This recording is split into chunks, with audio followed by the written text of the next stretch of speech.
Albert Einstein once said, everybody's a genius. But if you judge a fish by its ability to climb a tree, it will live its whole life believing that it is stupid. Ladies and gentlemen of the jury, today on trial we have modern day schooling. Glad you could come. Not only does he make fish climb trees, but also makes them climb down and do a 10-mile run. Tell me, school, are you proud of the things you've done?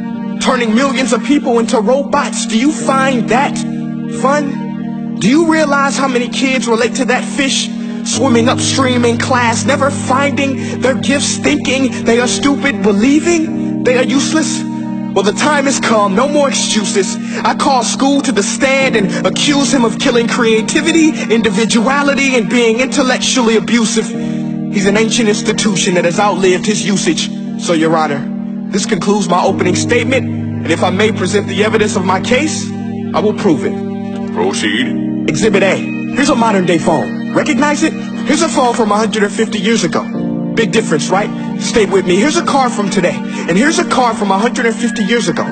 Big difference, right? Well, get this. Here's a classroom of today, and here's a class we used 150 years ago. Now, ain't that a shame? In literally more than a century, nothing has changed. Yet you claim to prepare students for the future? But with evidence like that, I must ask, do you prepare students for the future or the past?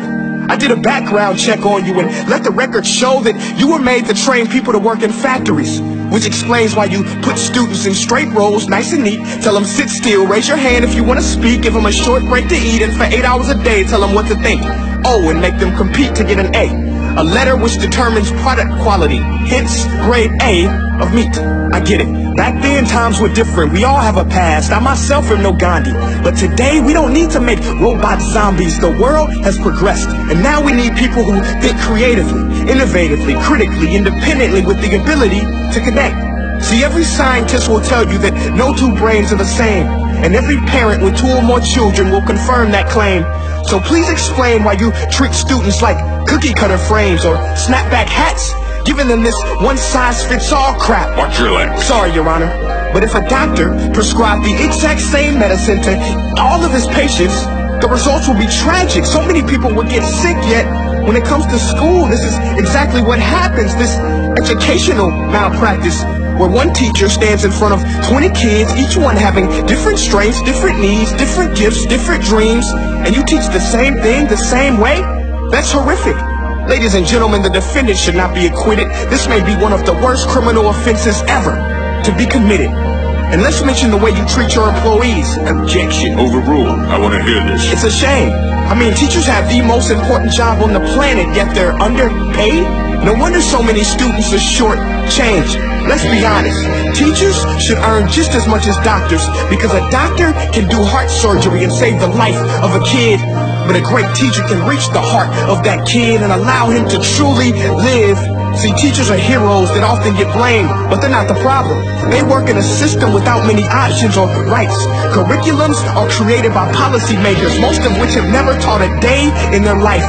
Just obsessed with standardized tests. They think bubbling in a multiple choice question will determine success. That's outlandish.